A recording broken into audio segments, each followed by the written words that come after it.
Good evening and welcome to Primetime Lawmakers for February 1st, 2011, the 8th legislative day of the 2011 session. I'm Scott Slade.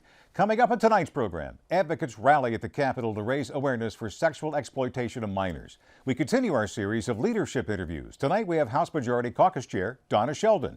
And we'll go in-depth into Capitol news with Buddy Darden, former state legislator and congressman who is Senior Counsel to Mckenna Long and Aldridge, and political analyst Bill Crane with the firm CSI Crane. All that's coming up tonight on Primetime Lawmakers. But first, thousands of white roses handed out at the Capitol today to raise awareness about the prostitution of minors. Iwandi Lawson is live at the Capitol with that story and more. Good evening, Iwandi. Hello, Scott. You know, hundreds of child advocates passed out those white roses today to signify innocence lost when children are forced into the sex trade. According to Street Grace, that was an organization on hand today, 7,200 Georgia men purchase sex with minors each month. Now, this morning, Senator Renee Unterman told legislators that citizen lobbyists would be hard to miss. We have a purple scarf, and if you look up in the gallery, hey guys and girls, they're waving their purple scarves. We have over 2,000 purple scarves that are being given out today. And the significance, we had this last year, we're giving out over 1,000 roses at the state capitol. And the white rose signifies the innocence lost on the streets of Atlanta, and not just in Atlanta, but all over the state of Georgia. So this is innocence lost. I applaud you and thank you for helping all of us collectively making a difference for the children in the state of Georgia. Thank you very much. Senator Donzella James led the successful passage of the Child Sexual Commerce Prevention Act of 2001, which makes pimping or pandering a minor a felony punishable by up to 20 years in prison. Today, Senator James paid tribute to Senator Unterman, who kept the issue of child sexual exploitation alive during the years that James was out of office. I know that our children are being lured by evil predators on the street corners, and also now on the internet. But our senator from the 45th has taken another step to try to protect those children. So I commend you, and I think that we should all give her a hand. Thank you. Thank you. No legislation is currently in play this session addressing the issue of prostitution of minors, but child advocates say they want to ensure that the state budget includes money for shelters and treatments for the victims of this crime. Also in the news today, the House Democrats introduced the second of 4 bills they announced that would make up their legislative platform. Representatives Elena Parent and Ernest Smith sponsor the Transparency and Accountability in Government Act. Taxpayers have repeatedly told us that they are tired of backroom deals, especially those that involve their hard-earned tax dollars. Earmarks have become a symbol of broken faith in government. From Washington, D.C. to Atlanta, Georgia, there's a clear need for a reform in a funding process that does not tell the whole truth. Democrats, Republicans, and Tea Party activists have all called for reform of the earmark process. The Transparency in Government Act seeks to shine a light on the dark corners of state budgeting. As Democrats and as elected officials, we must be responsive, proactive, and visible, and this legislation aims to do all three. Other elements of the House Democratic agenda unveiled yesterday include an opportunity to pay back taxes without penalty, greater local control over the Public Service Commission, and a revision of the state's foreclosure laws. Representative Billy Mitchell told reporters yesterday that the measure would allow homeowners the opportunity to get caught up on their mortgage payments. Georgia has some of the most egregious law in this country when it comes to foreclosure. You can literally lose your home by being 1 day late. Now, very often times when I tell that to folk, they say, well, maybe I've been 1 day late. How could that possibly be? Well, in this state, you have no right to cure, meaning when you get behind, you have to ask permission from the mortgagee, the lender, in order to get back current with your loan. The lender has no obligation to do so. In fact, in your closing documents, you sign a document which entitles the lender to take your home without taking you through a judicial process.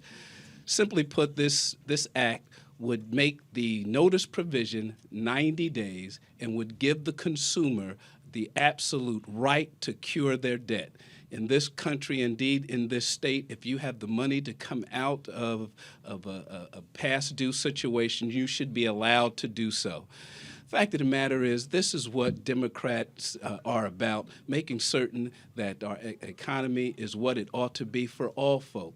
This, whether your home is in foreclosure or not, this bill affects you.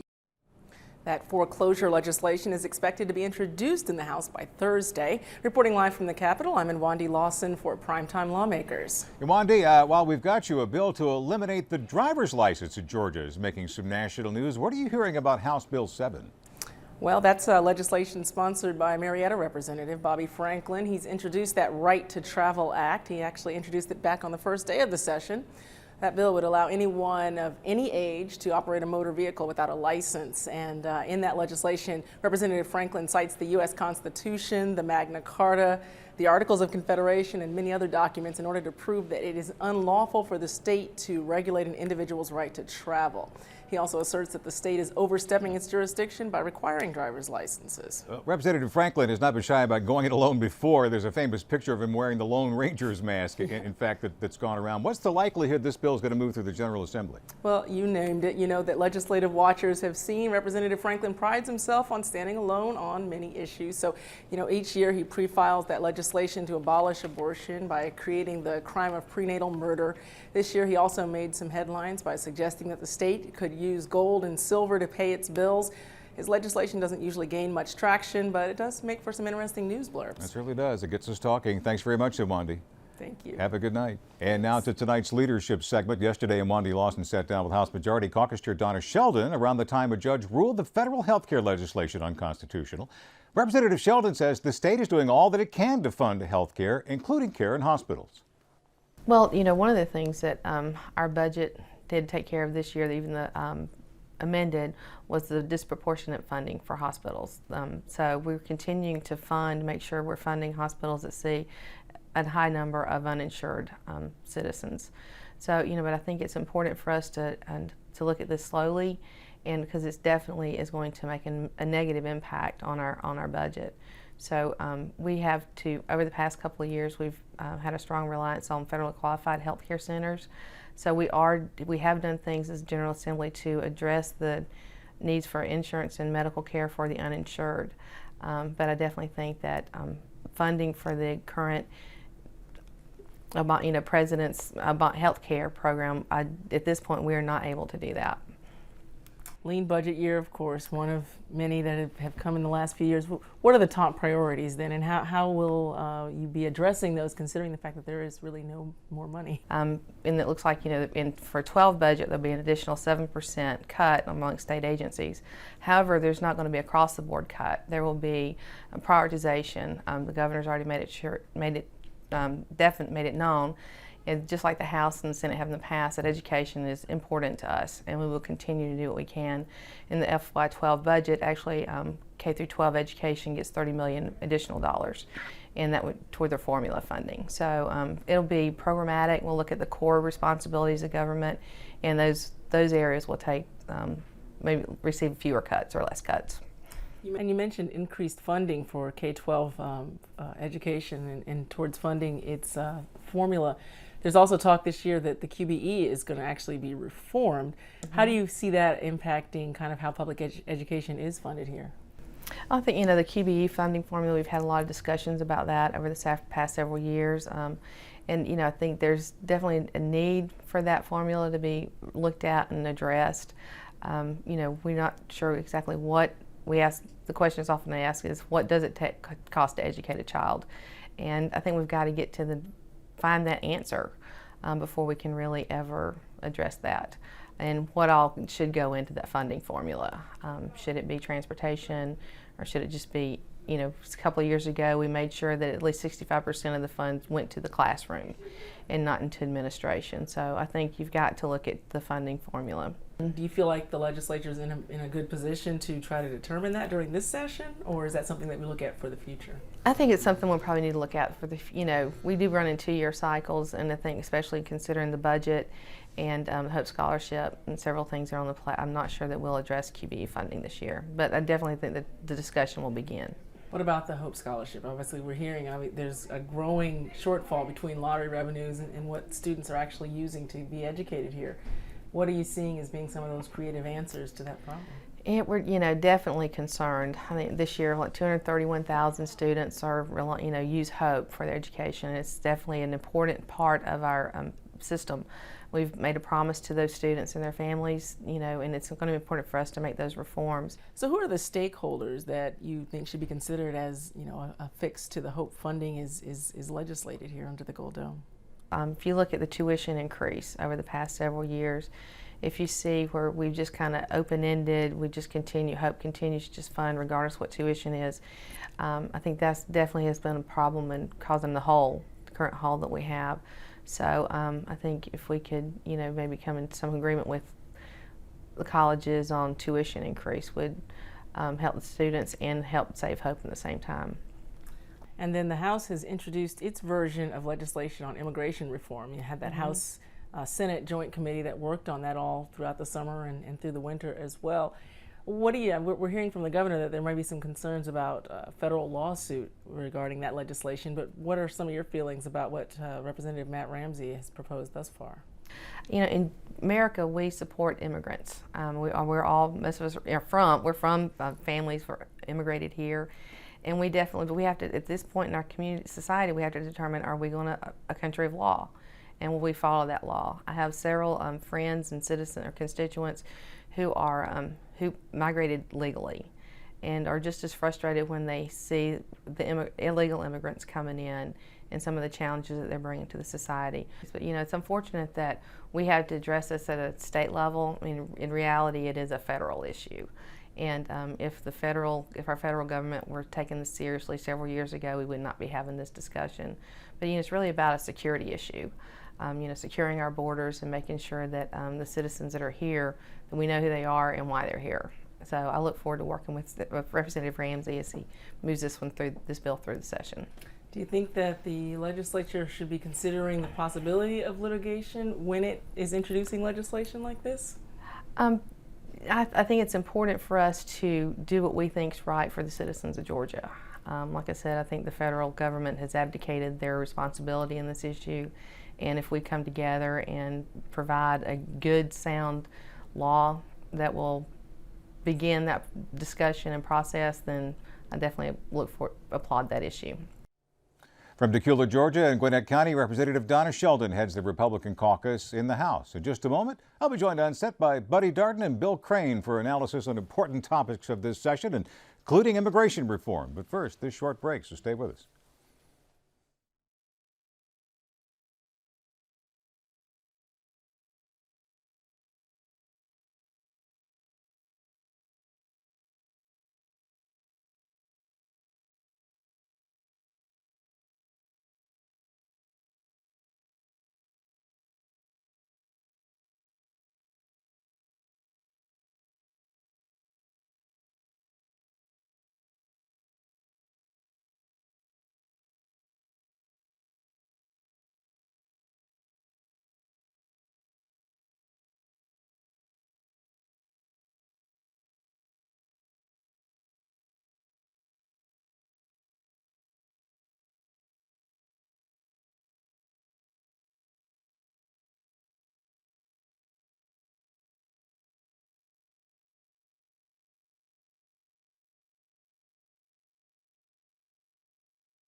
Welcome back to Primetime Lawmakers. We're now in the middle of the third week of the legislative session. Since the General Assembly convened on January 10th, we've seen the inauguration of new governor, Nathan Deal. Governor Deal's first State of the State address, power struggles in the Senate, the beginning of the budget process, legislative platforms introduced by state leaders, and legislation announced to allow alcohol sales on Sunday, plus a bill to toughen Georgia's illegal immigration laws. Put this in perspective this evening. We're joined tonight live at the studio by Buddy Darden, former state legislator and congressman who's a senior counsel to Mckenna Long and Aldridge, and political analyst Bill Crane with the the consulting firm CSI Crane. You guys were so good last week, we had to have you back. Well, thanks. We're glad to be back, even though not much has been going on down at the Capitol. You know, I was wondering about that. I mean, they're meeting, they're obviously in session, but is the pace a little slower? There fewer bills being filed? What do you think? Well, of course, the weather was also a factor, Scott, but I noticed a lot of what we call attaboys are being introduced these days. And when I was in the legislature, I introduced a bill commending the woman who drew up those resolutions, because that's about all they're doing. But it's a slow pace, but they'll be getting there. The committees are working, and they've got a limited time, so they'll get there. Well, first thing, there are a lot of people who think if they don't do a lot, that's a good thing, number one. Number two, the legislative count is really low. On the Senate side, they've only had 37 bills filed and pre-filed. And when you think about the 100 pieces of local legislation we would typically see, and we're 25% through the session, yeah, I'd say that they're moving a little slowly, but the budget is going to be so tight. There's no funny money to play with. There's not a lot of money to make softball teams get uniforms and new tracks and new high school stadiums. Some of the stuff that gets stuck in the state budget you will not probably see this year. And remember, first, do no harm. Yeah. Yes, yeah, well, true. And social engineering, you know, can be very, very expensive from time to time. And politicians love to go home and get credit for those kinds of things. And one of those things would be immigration reform. Channel 2 here in Atlanta, their lead story tonight had Governor Deal recommitting to his campaign promise, more or less, that he wanted to push, at least for an Arizona-style immigration law. Problems with that? Do you see that going anywhere? Well, it polls well. The GOP has been leading with that issue, and there was some concern in Republican leadership, this is a couple years ago, that would cause the Hispanic voting bloc to just move decidedly into the Democratic Party's column. What they found as they probe deeper and look at states like Texas and Florida is that legally immigrating Hispanic residents feel differently on that issue than illegals. Except California. True, and illegals California don't vote. is still Democratic to this day because of this issue. hard stance Right. that was taken by the governor back at that time. So I think they got to be very careful. And also, you remember our friend Paul Coverdale had to call off the dogs one time because they couldn't harvest the onion crop down in Vidalia. So we've got to walk a fine line here, and certainly want to enforce the law, but at the same time, Scott, we've got to make provisions for agriculture and also to keep the economy A work going. visa program is what a lot of labor law firms have advocated, where there are people who would register to come in during periods of time like agriculture season, picking season, and then go back home, as opposed to setting up shop and trying to become illegal residents here permanently. One of the features in some of the legislation already filed would require E-Verify for any employer with 5 or more employees, including farmers. Now, the Georgia Farm Bureau is not too excited about that, are they? No, they're not going to be. And they're not going to be, as they indicate, because we've got to harvest the crops, and there's simply not an adequate labor supply presently For the family farmer. for the family farm, and also throughout the state. Also, the poultry industry relies very heavily, as you know, on immigrant labor. So we've got to figure some way to accommodate. Plus, we don't want to be tagged as a harsh, mean place to live. These people are our visitors, and I think that whenever possible, we ought to treat them humanely and courteously. We've got some of the toughest laws in the country now, don't we? And why is this a priority now? I'm not. Well, I think part of it's the election promise, and part of it looking at the HB 37 counties that have had some successes in this area, particularly weeding out criminal element that have been found among.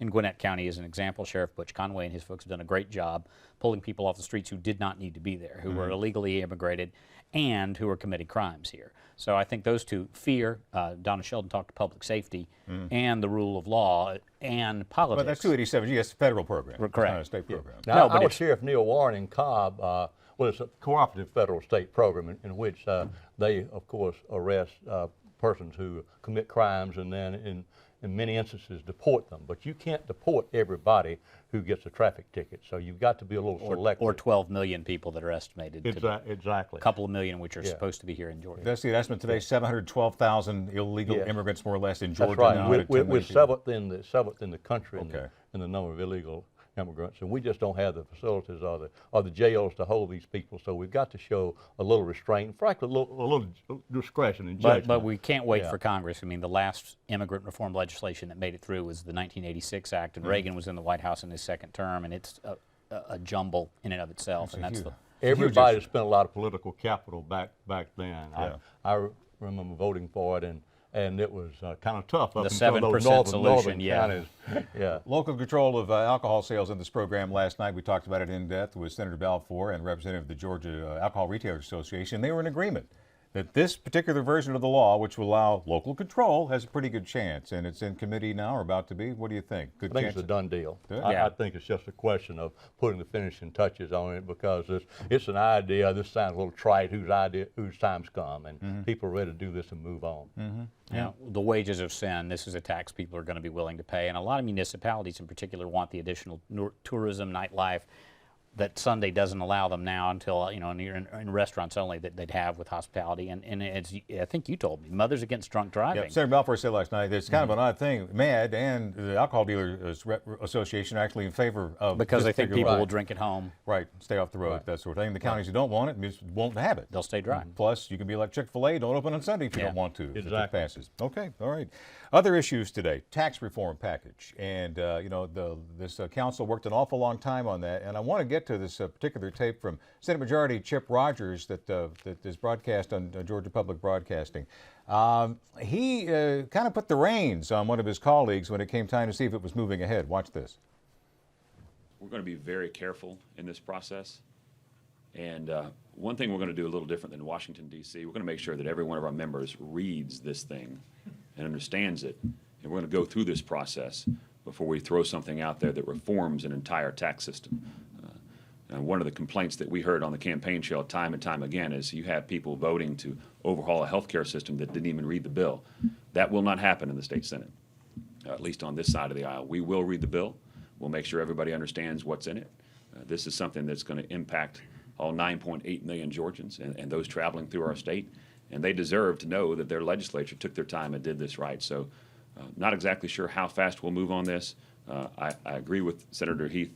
The work that has gone into this deserves us to pay attention to it, to take it very seriously, and to begin working on it very soon.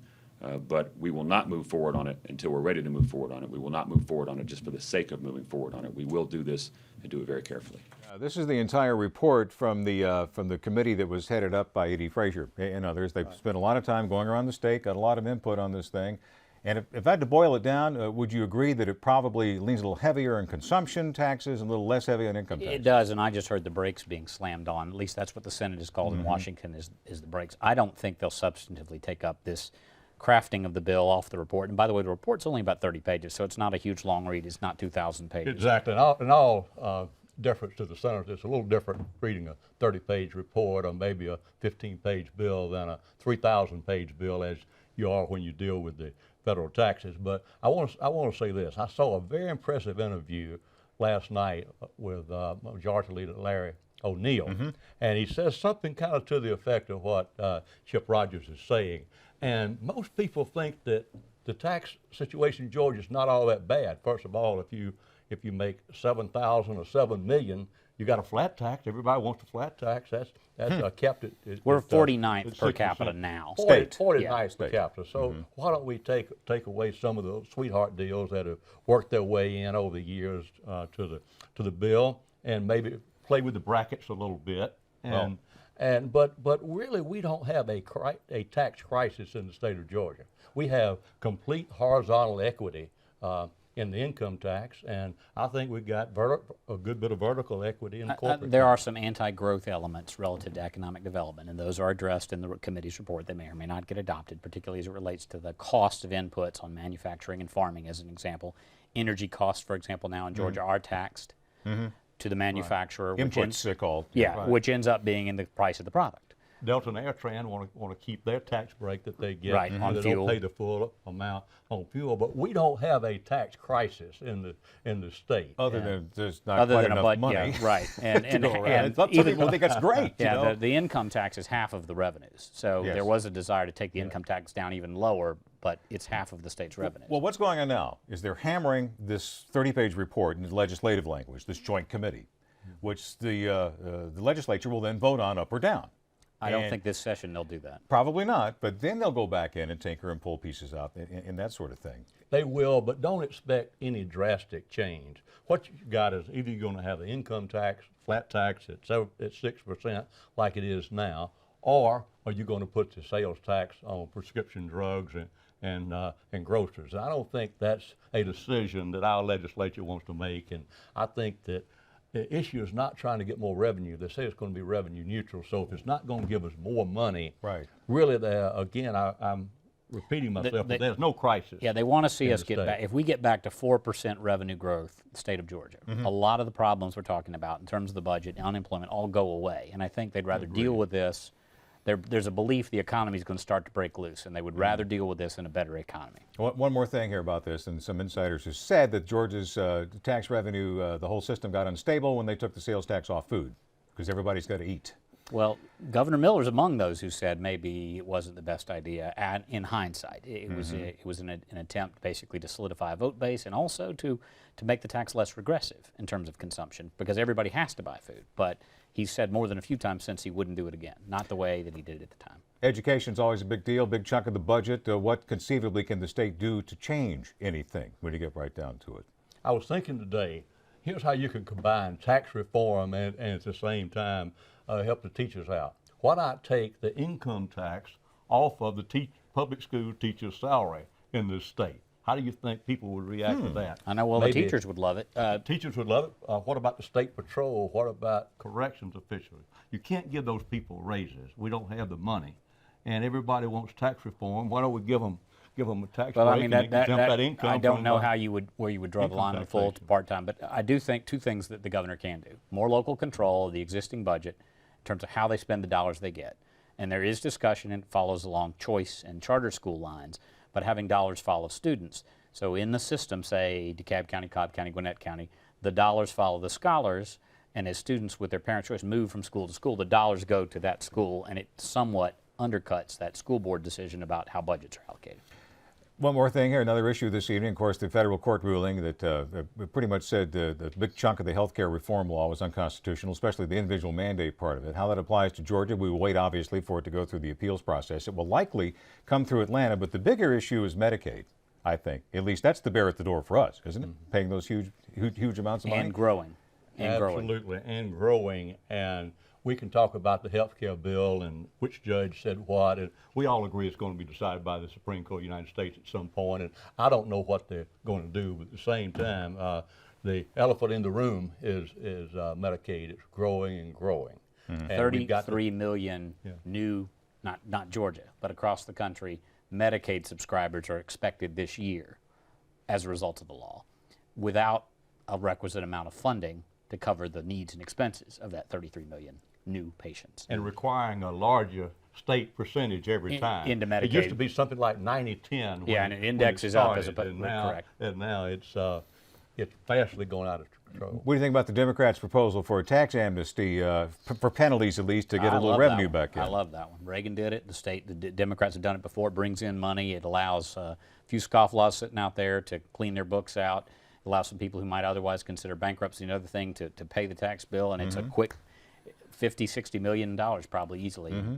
I am just amazed at how many people have not, Democratic, Republican administrations have not paid their state taxes. That too. And I mean, several $1 billion on the books. And I realize that some of these people have gone bankrupt, but the idea of not paying the taxes and letting it run up to that figure is really it's more about not collecting. Not collecting. You're Exactly. correct. It'll be interesting. And you can collect taxes. Yes. You can walk in and say, I'll take that house, and I'll take that boat, and I'll take that bank account. It'll be interesting if there's another list of lawmakers near the end of the session this year. It may not wait till the end of the session. Good to see you guys again. Thanks for coming in. Please come back. It's always a pleasure. Always stimulating. It sure All is. you got to do is ask us. We'll be back. Thanks, Bill. Appreciate you. That's all the time we have, and we appreciate our guest being here this evening. Coming up tomorrow on Primetime Lawmakers, Senator John Bullock's Sunday sales bill is expected to be heard in committee. The bill would allow local governments to consider Sunday alcohol sales. We'll go in-depth to Georgia's transportation issues with legislative leaders, and we'll continue our leadership interview series. Senate Minority Whip Steve Henson is scheduled to appear, plus all the latest Capitol news. That's tomorrow night at 7 here on GPB. See a repeat of this broadcast, Primetime Lawmakers, at 5:30 tomorrow morning on GPB. Coming up next on GPB, Bert Wolf, Travels and Traditions. Tonight, featuring Alaska. That's coming up right here on GPB. And that's our broadcast for this 8th Legislative Day of the 2011 session. I'm Scott Slade. Thanks to both of our guests for joining us tonight. For Wandy Lawson and the whole Primetime Lawmakers team, have a great night, and we'll see you here tomorrow.